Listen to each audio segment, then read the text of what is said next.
जय हिंद मेरे शेर शेरनियों। आ जाओ फिर दिल गार्डन गार्डन करने वाले हैं। आज का जो सेशन है तुम्हारा दिल एकदम गार्डन गार्डन हो जाएगा। अगर तुम इंटर का हो तभी तुम्हारे लिए बहुत ही मायने रखता है, अगर हाई स्कूल में पढ़ते हो ये वीडियो तभी तुम्हारे लिए मायने रखता है, क्योंकि आज हमको पढ़ना है जो टॉपिक है रेखीय आवर्धन। बड़ा ही मज़ेदार है आज का जो सेशन है ना, तुम्हें एकदम दिल गार्डन गार्डन कर देगा। कहा जाता है कि ना संघर्ष ना तकलीफ, ना संघर्ष ना तकलीफ तो क्या खाक मजा है जीने में, बड़े बड़े तूफान थम जाते हैं जब आग लगा हो सीने में।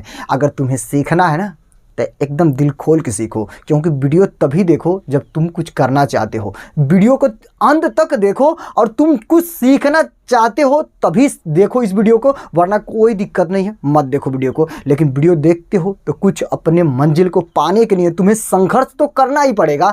1 से 2 बार देखो, ना समझ में कमेंट करो, मैं तुम्हारे कमेंट का जरूर रिप्लाई करूंगा, लेकिन वीडियो का इतना देखो कि तुम्हारा मंजिल मिल जाए। कहा जाता है कि अब क्यों पड़े हो चक्कर में, अब तुम्हारे कोई नहीं है टक्कर में। अगर तुम मेरा वीडियो प्रतिदिन देखते हो तो आजमा लेना किसी भी बंदे से, क्योंकि तुम संघर्ष करोगे तो तुम्हें मंजिल अवश्य मिलेगा, क्योंकि मंजिल तुम्हें अवश्य मिलेगा। क्योंकि सूरज की तरह अगर चमकना है ना तो सूरज की तरह तुम्हें जलना पड़ेगा। तो चलो आज का जो टॉपिक है हम लोग फिर स्टार्ट करते हैं, क्योंकि दिल गार्डन गार्डन करना है। तो देखो आज का जो टॉपिक है ना, हमने बोला है कि क्या रेखीय आवर्धन। रेखीय आवर्धन होता क्या है, सबसे पहले नंबर ये जाने। कहा जाता है कि देखो रेखीय आवर्धन का जो परिभाषा एकदम कभी जिंदगी में ही नहीं भूलेगा।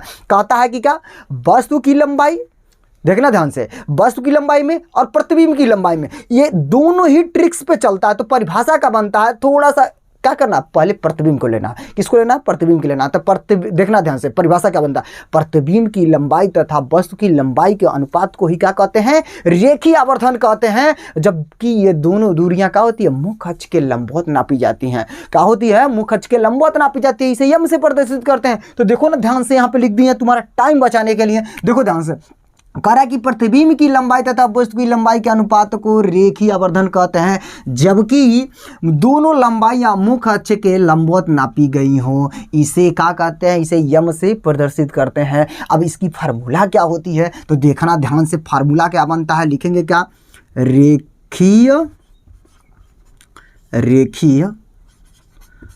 आवर्धन, रेखीय आवर्धन बराबर क्या कह रहा है, प्रतिबिंब की लंबाई। तो लिखेंगे क्या, प्रतिबिंब की लंबाई। देखना ध्यान से, कभी कभी या लिख देते हैं, ऊंचाई भी लिखता है। क्या लिखता है, ऊंचाई भी। या अब नीचे लिखेंगे क्या, किसका लिखेंगे, अरे भैया देखो किसका कह रहा है, वस्तु की लंबाई। तो लिखेंगे क्या, वस्तु की लंबाई या क्या, ऊंचाई। अब देखना ध्यान से, अब ये तो हो गया तुम्हारा कि हमने थ्योरी लिख दिया। अब किससे इसको प्रदर्शित करते हैं तो देखना ध्यान से, ये तो तुम्हारा थ्योरी हिंदी में हो गया। तो जिसे देखना ध्यान से, अब क्या करते हैं, रेखीय आवर्धन को किससे प्रदर्शित करते हैं, यम से। तो अब लिखेंगे क्या, यम। देखना ध्यान से, प्रतिबिंब की जो लंबाई होती है उसे हम आई से करते हैं। क्या करते हैं, आई से। अब देखो आई से या ऊंचाई, तो अगर ओ आर लिख देते हैं, ओ अगर आ गया तो क्या लिख सकते हो, एच डैश। क्या करते हैं, एच डैश। कभी किसी किताब में आई, किसी किताब में एच डैश। अब देखना ध्यान से, नीचे भी वही काम है, वस्तु की लंबाई ओ से, ठीक, ओ आर, या आपका क्या, एच से। तो देखना ध्यान से, किसी किसी किताब में ये दिया रहता है और ये किसका है, कह रहा है कि किसकी। अगर देखना ध्यान से, ये और भी बनता है, तो इसे 2 तरीके से ऐसे लिख सकते हो। देखना ध्यान से, इसको यहाँ पे लिखते हैं या करके, यम बराबर बनेगा क्या, आई बट्टा में ओ, या बराबर एच डैश बट्टा में किसके, एच, या माइनस का भी बट्टा में क्या बनता है, यू। ये देखना ध्यान से, ये तीनों तुम्हारा क्या है, मेन फार्मूला आपका। यहाँ से हम क्या कर दिए हैं, निकाल चुके हैं। अब ये कैसे आता है हमको इसको प्रूफ करना है ना, तो सबसे पहले नंबर 1 पे कैसे करना है प्रूफ, तो हम जानते हैं कि देखना ध्यान से ये किस पे चलेगा, किस हम फार्मूला इसको कैसे प्रूफ करेंगे। तो सबसे पहले नंबर 1 पे, अगर तुम वीडियो नहीं देखे हो, ये अगर इसके पहले वाला हमने वक्रता त्रिज्या और एफ में संबंध पढ़ाया था, और प्रकाश का प्रवर्तन अपवर्तन जो भी हम पढ़ाए हैं, अगर सब डिस्क्रिप्शन बॉक्स में लिंक है, वहाँ से देख लेना तुम प्रकाश का परावर्तन। कहाँ से देखना, प्रकाश का परावर्तन, क्योंकि परावर्तन के नियम पे ही लागू होता है। और ये जो तुम अवतल दर्पण की हमने जो प्रूफ किया था वही फिगर बनता है, लेकिन थोड़ा सा अलग होता है, देखना ध्यान से। अब हमको बनाना है क्या, फिगर। अब इनका फिगर बनाना है, सुंदर सा फिगर बनाना, जितना सुंदर हो सके बढ़िया से फिगर बनाओ। अब देखना ध्यान से, फिगर बनाने के बाद ही तुम्हें कॉन्सेप्ट हो जाएगी हमको किस पे इसको लेके चलना है। तो देखना ध्यान से, अब ये चल गया। अब देखना यहाँ पे रखते हैं, एक किरण ऐसे जाएगा, एक ऐसे कर देते हैं, एक तुम्हारा यहाँ पर आ गया। अब देखना ध्यान से, ये थोड़ा सा और तिरछा कर दें,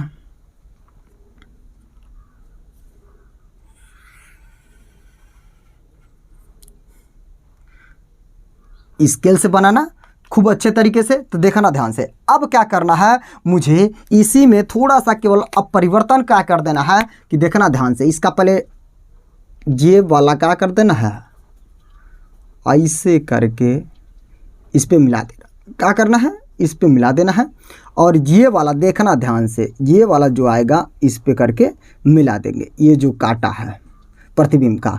अब देखना ध्यान से, ये जो मेरा होता है ओ डैश, ठीक, ये जो हमारा बनता है इसे क्या कहते हैं, यहाँ पर देखना आई डैश, इसे क्या कहते हैं, एफ कहते हैं, इसे क्या कहते हैं, सी कहते हैं, इसे क्या कहते हैं, पी कहते हैं।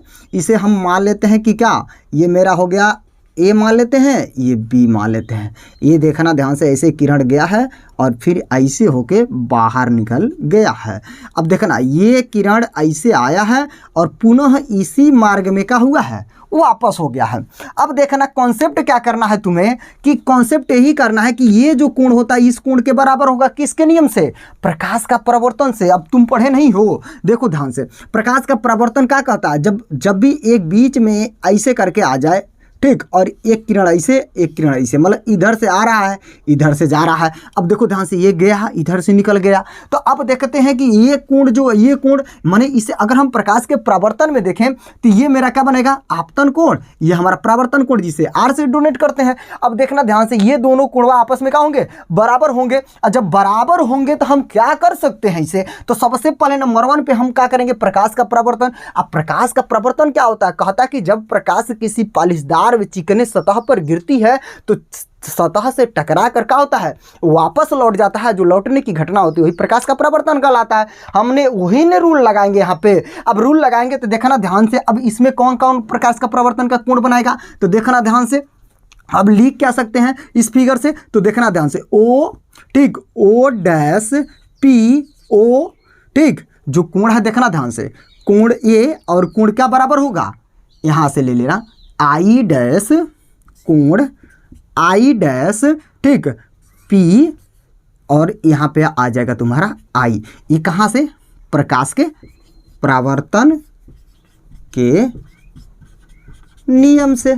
ये आ गया तुम्हारा कहाँ से, परावर्तन के नियम से। और जब ये दोनों आपस में देखना ध्यान से, जब ये और ये कोण जब बराबर हो गए तो हम देख रहे हैं कि जब ये कोण बराबर हो गए ना, तो देखना ध्यान से, अब यहाँ पे एक कोण बन रहा है। अब यहाँ से देखना ध्यान से, इस कोणवा को अगर ऐसे मिला दे तो ये दोनों आपस में क्या बनाएंगे, समकोणिक बनाएंगे। समकोणिक मतलब समकोण बनाएंगे। तो देखना ध्यान से कि यहाँ पे जो त्रिभुज है मेरा, ये त्रिभुज लेते हैं का, ये ओ डैश ओ पी और किसको ले लें, I dash I P, I dash त्रिभुज आई डैश आई पी। ये क्या बना रहे हैं, समकोणिक हैं। लिख सकते हैं का, एक समकोणिक हैं, एक समकोणिक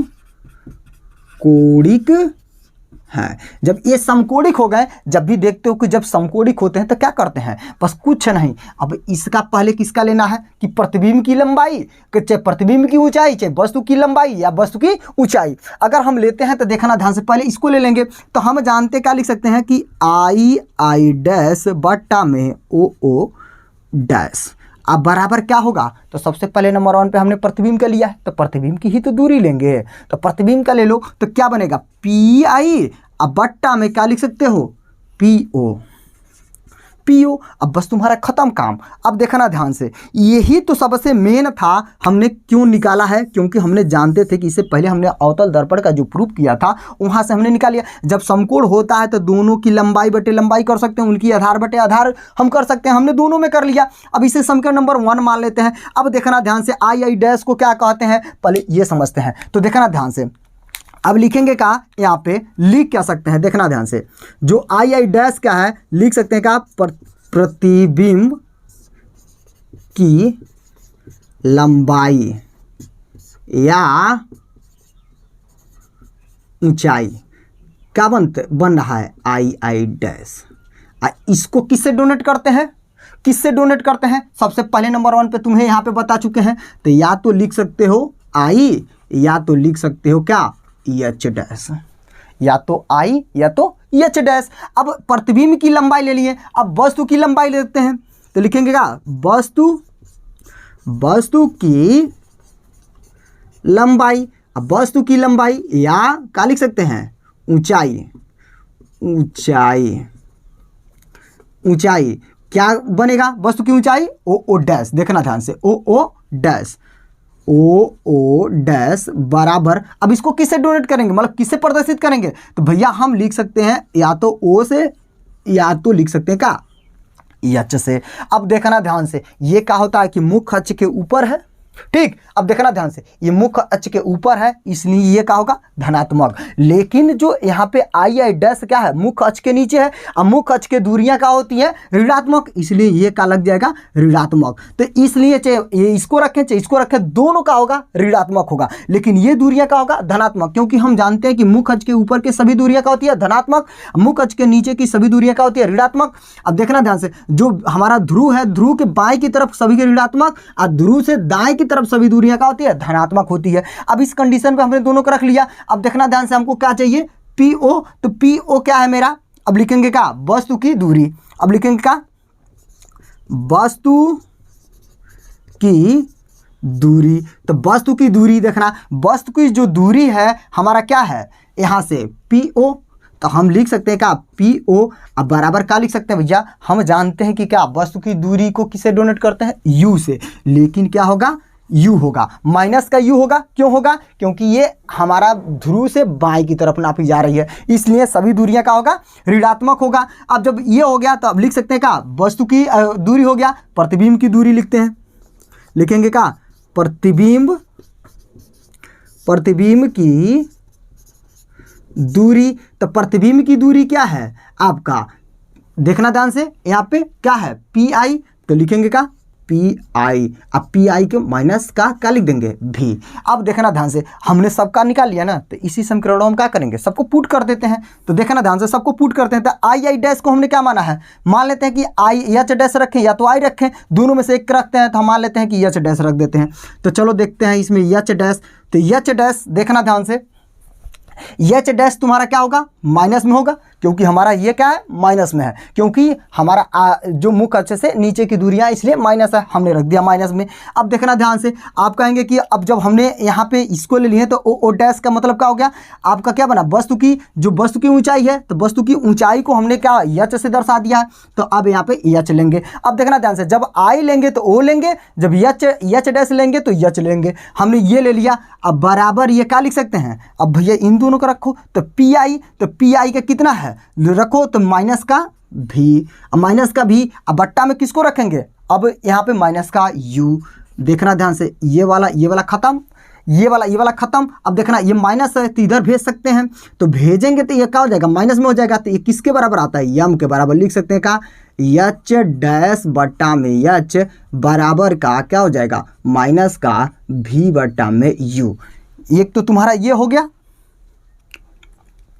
तुम्हारा क्या बन गया, ये बन गया। ये देखना ध्यान से, हमको यही प्रूफ करना था। लेकिन अगर तुम अगर नहीं मानते हो तो क्या लिख सकते हो, इसको इस तरीके से लिख सकते हो, ओ आर करके लिख सकते हैं। क्या यम बराबर हम लिख सकते हैं क्या, आई बट्टा में आपका ओ, अब बराबर में क्या लिख सकते हैं, माइनस का भी बट्टा में यू, या इसी को लिख सकते हो पूरा पूरा। अगर पूरा पूरा लिखना है तो नहीं समझ में आया तो ये तीनों लिख सकते हैं। तो इस प्रकार ये मेरा क्या हो गया, हमने बहुत आसानी तरीके से हम इसको प्रूव कर दिए। अगर हाँ, जो ये वीडियो अगर देखे हो, अगर नोट्स नहीं बनाए हो तो स्क्रीनशॉट लो, लेकिन नोट्स बनाओ, 1 से 2 बार बनाओ, तुम्हें 100% की समझ में जरूर आएगा। कहा जाता है कि मंजिल मिले ना मिले ये तो मुकद्दर की बात है, पर आप कोशिश ना करें तो गलत बात है, क्योंकि कोशिश करने वाले की कभी हार नहीं होती है। मेहनत करो, 100% है कि तुम जीत जाओ। अगर नहीं समझ में आया होगा एक बार में देखने में, दोबारा देखना, लेकिन ऐसी बात नहीं है कि मेरा वीडियो एक बार में देखने में तुम्हें ना समझ में आए। तो चलो अब फिर मिलेंगे नेक्स्ट वीडियो में, तब तक अपना ख्याल रखना। जय हिंद, जय भारत।